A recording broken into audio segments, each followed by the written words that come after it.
and welcome. I am Thomas Porteous and you are watching The World Report. Let's take a look at some of the top stories. After prolonged talks, the US and Ukraine strike a deal granting US access to rare Ukrainian minerals. The agreement comes amid ongoing fighting with Russia and Ukraine trading drone strikes.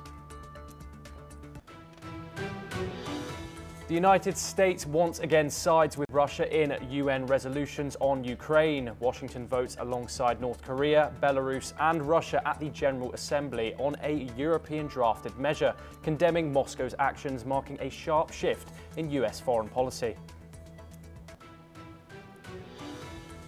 Hamas and Israel reach a deal to release all Palestinian prisoners originally scheduled for release last Saturday. Officials meet in Cairo for phase 2 of the talks, where Israel agreed to free 620 Palestinian prisoners, allowing negotiations to move forward.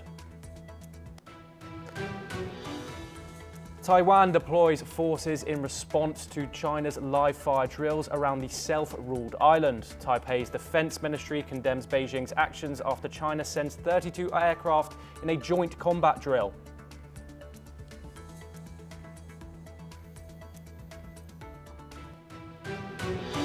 In a major breakthrough, Hamas has said that an agreement is reached to resolve the issue of the delayed release of Palestinian prisoners.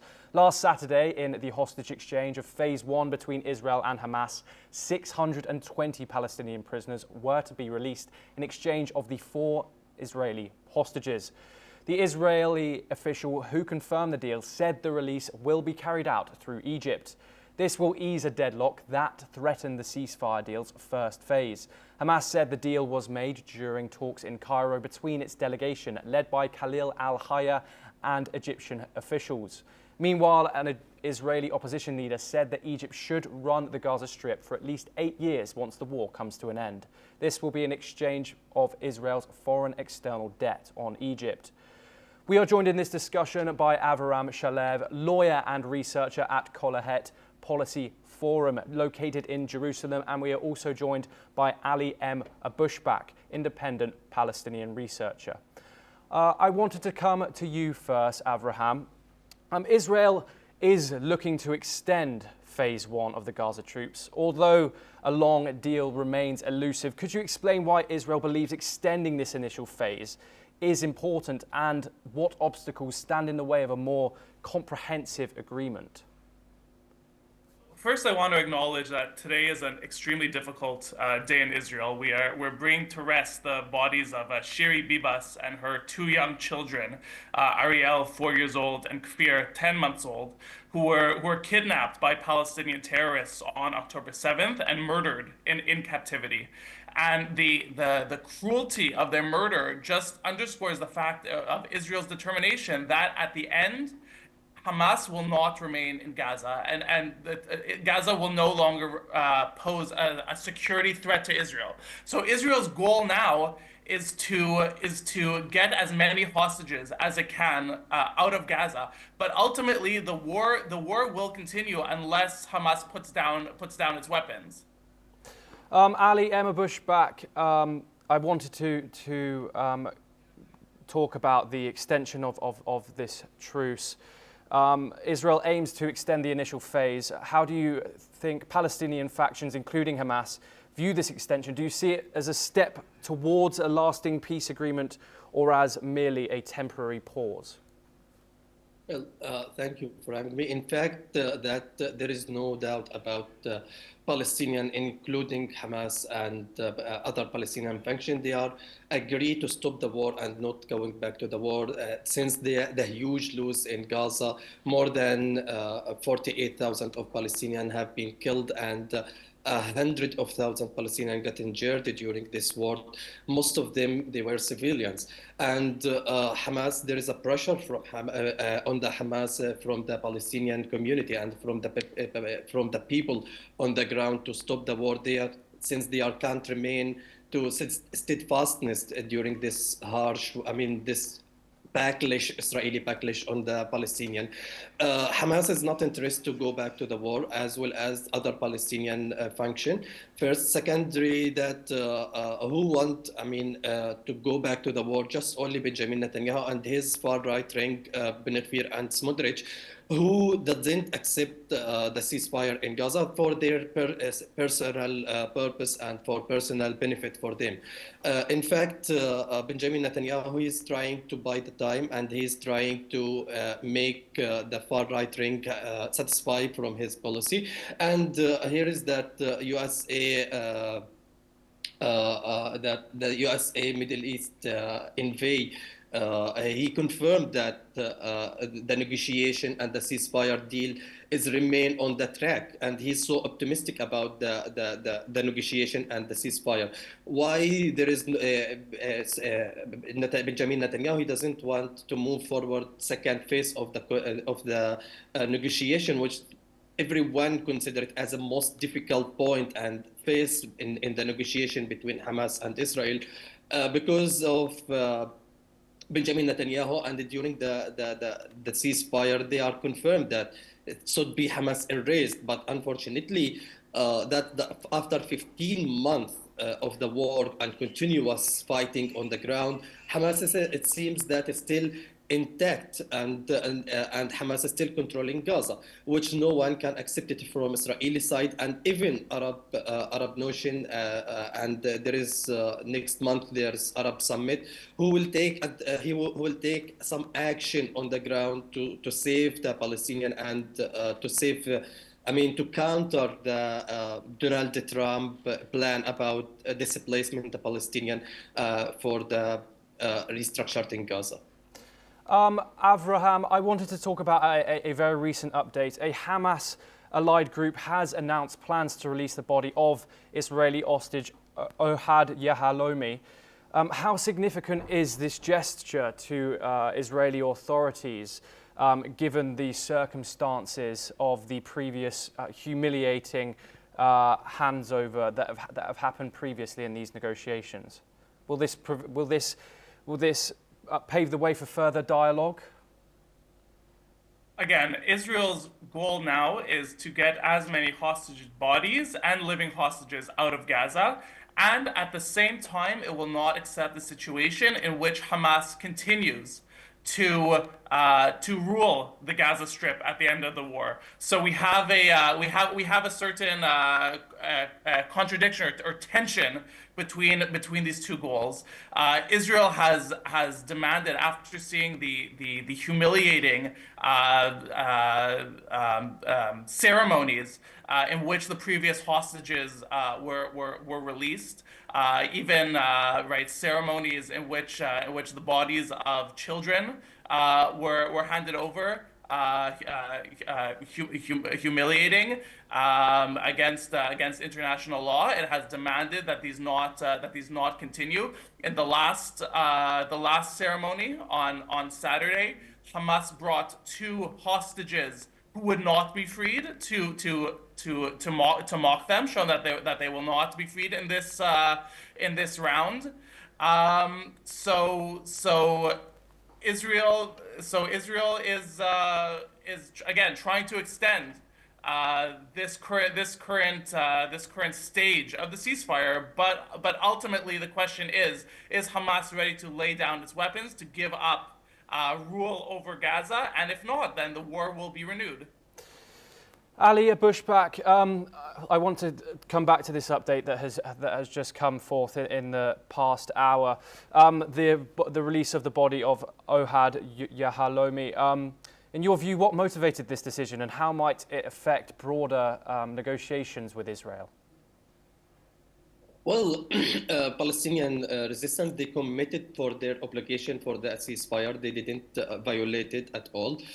Since the Israeli side continues finding and excuses to violate the ceasefire first. And secondary, I guess now Hamas, when they will hand over the death body of our remain death body for the Israeli captive, I guess Hamas will tolerate it very well. It will not provoke Israeli side, since they are taking as excuses to delay and to violate the exchange and violated the ceasefire between Palestinian. In my opinion, this is optimistic, that showing Hamas remain to to use that adopting the policy of control self and adopting the policy of commit for their obligation according to ceasefire. In the contract, Israel doesn't accept that things because they are looking for any gap to go back to the war, since Hamas using the amateur soul for not going back to the war. As he said, Abraham, Hamas will not accept it to demilitarize, and Hamas will not accept to leave Gaza or not controlling Gaza. It's a huge hurdles for the next phase of the negotiation. As I mentioned, that if either Israel and America, and also Arab nation will not accept that Hamas remain to control or rule in Gaza. But on the ground, Hamas seems that will not give up from the controlling Gaza. But it's, exchanging the remain body and releasing the 600 plus. It sounds this is optimist face and optimist step for both sides to show and their flexibility for negotiation and for ceasefire. I wanted to add regarding Hamas's violation of the ceasefire. Originally, Hamas did not return the body of Shiri Bibas. They tried to pass off the body of a random Gazan woman instead of Shiri Bibas. Only when Israel's Forensic Institute confirmed that this was not Shiri, and there was an outcry. Finally, Hamas did release the body, but they at first tried to pass off another body. Avraham, this is intentionally mistake. It happened mixed that because that what Israel, Hamas released a statement about this event, and I guess Hamas, it's not interest Hamas to provoke Israel and to return and the mistakes body to Israel. Giving them Palestinian remain body instead of Shiri. And the second day, Hamas returned the Shiri's body to the Israeli side, isn't it? So they clearly had the body easily accessible. Avraham, I wanted to go back and talk about what the feeling is in Israel right now. You say obviously it's a very sad day in Israel. Shiri Bibas is being laid to rest. But what is the general feeling about the ceasefire, this fragile ceasefire being held and negotiations moving forward? Again, there is tremendous anger in Israel. There's a realization that this war in Gaza cannot end like all the previous wars as another round of conflict in which Hamas will go back to rebuilding its military, to posing a threat to Israel, and that at the end of the war there must be Israeli victory. We've seen Hamas's absolute cruelty on October 7th, right? Horrors that bring to mind ISIS and the worst Islamic jihadist organizations. And Israelis are committed, right? Ali spoke about how Israel didn't succeed in defeating Hamas in the past 15 months, right? You need to remember, first of all, of course, Israel has had tremendous successes in terms of taking out Hamas's almost entire leadership. But Israel was under tremendous pressure from the Biden administration to hold back its response. And now the Trump administration realizes that Hamas cannot continue to rule Gaza, has given Israel almost carte blanche to respond, and this is a historic opportunity. And I think that there is wide consensus. It's not a matter of right and left. There might be a disagreement over whether we prioritize right now the return of the hostages and when we go back to war. But there's a wide agreement that eventually we will go back to war and we will win. From the outside, Avraham, it seems like this deal is being made progress. Would you not say there is any chance of a long-term peace agreement? I do not believe that there can be any long-term peace agreement between Hamas, which sees the destruction of Israel as a religious duty, and sees Israel's existence as illegitimate and temporary, and Israel, right? Hamas has said repeatedly that that October 7th is only the beginning. That there will be more October 7th. Hamas obviously has not changed its policy regarding its belief in Israel's eventual non-existence. So it's impossible to see how any permanent ceasefire could be reached between Israel and Hamas. Yes, Ali Emma Bushback, finally your thoughts from your perspective. What are the main barriers of achieving a long-term agreement if there is any chances of one between Israel and Hamas? Long-time agreement between Hamas and Israel, that will not happen, in my opinion, because since the Hamas overhanded Gaza in 2007, there is a several of military round and war Israel have been committed during the Hamas ruling Gaza in 2008 and 2000, the cost of lead and 2012. And in 2014, the protective age, and recently in this war. So there is no Hamas and Israel. I guess there is no long-time truce, because Hamas is not a Palestinian. It's not a Palestinian representative to be a peace between Israel and Hamas. Hamas is just only a function, a Palestinian resistance. Military group. So there is a truce between Hamas and Israel, but a long-term truce between Hamas and Israel, I don't believe in that. And that's it. Lapid, yesterday, he put his proposal about ruling Gaza by Egypt, which not accepted by Egypt, I guess, and either also by Palestinian Authority. The main solution, I guess, the two-state solution between Palestinian and Israel. Yeah. That's maybe in this round of conflict. Avraham Shalav and Ali Emma Bushback, thank you very much for joining us. In a key development, the United States and Ukraine agreed to terms on a deal over natural resources and reconstruction. An official said the terms were agreed after everything unacceptable was taken out of the text. Meanwhile, Ukrainian allies, Britain and France, continue efforts to bolster support for Ukraine as both sides continue offensives. Let's learn more from this report. After days of negotiations, Ukraine and the US have agreed on the terms of a major minerals deal. Reports indicate a revised version of the document appears to have dropped a US demand to get $500 billion in potential revenue from utilizing Ukrainian natural resources. Asked what Ukraine gets in exchange, US President Donald Trump says the right to fight on.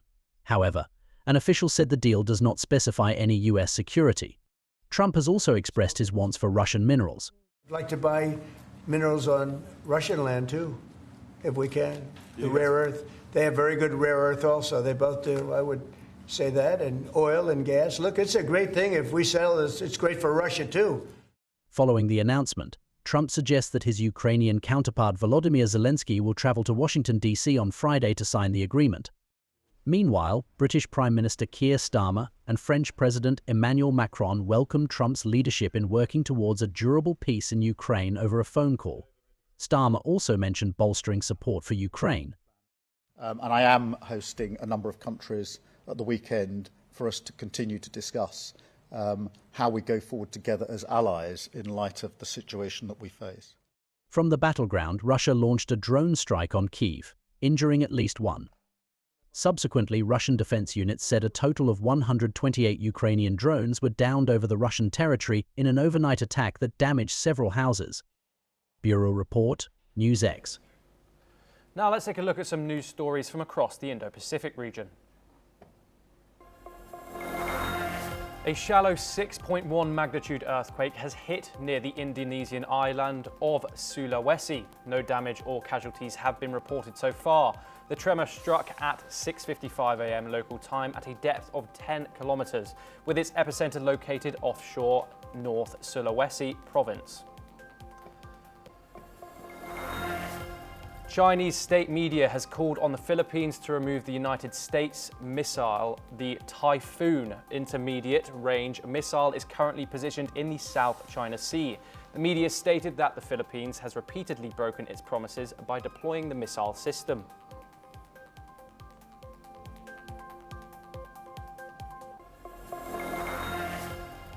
Surging tropical activity in the South Pacific Ocean led to a rare event on Tuesday, with 3 tropical cyclones, Alfred, Ray and Seru, active simultaneously. This is the first time in 4 years that such an event has occurred in the region. The region extends east of Australia, covering about 5,000 miles from the Coral Sea to the South Pacific Ocean. India's Mahakumbh Mela festival wrapped up with the final ritual river bathing ceremonies marking the end of 6 weeks of celebrations. This Mahakumbh festival was attended by hundreds of millions of devotees. Despite 2 deadly stampedes that claimed dozens of lives, the festival in northern city of Prayagraj has been praised as a success. This praise comes from Prime Minister Narendra Modi's Hindu Nationalist Party. In a positive shift, South Korea's fertility rose in 2024 for the first time in 9 years, driven by an increase in marriages. This suggests that the country's ongoing demographic crisis may have started to improve. The average number of children a woman is expected to have in her lifetime has reached 0.75 in 2024.